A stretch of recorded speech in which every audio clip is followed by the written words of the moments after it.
আমি আজকে আলোচনা করব পেপিরাস নিয়ে। পেপিরাস হলো মিশরের নীল নদের তীরে জন্মানো এক ধরনের নলখাগড়া জাতীয় উদ্ভিদ, জাতীয় মিশরীরা কাগজ তৈরি করত। পেপিরাস এটি প্রাচীন লেখার উপাদান যা মিশরের প্রাচীন সভ্যতায় ব্যাপকভাবে ব্যবহৃত হতো।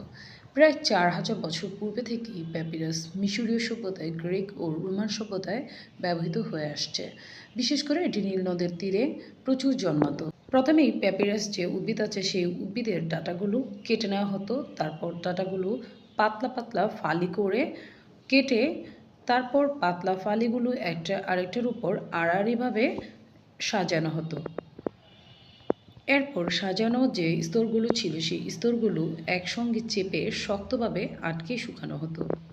এই ফালি করার যে ডাঁটাগুলো হতো সেগুলো শুকানোর পরে ঘষে ঘষে মসৃণ করে লেখার উপযোগী করা হতো। মূলত মিশরীয়রা এই প্যাপিরাসেই তাদের লেখাগুলো লিখত।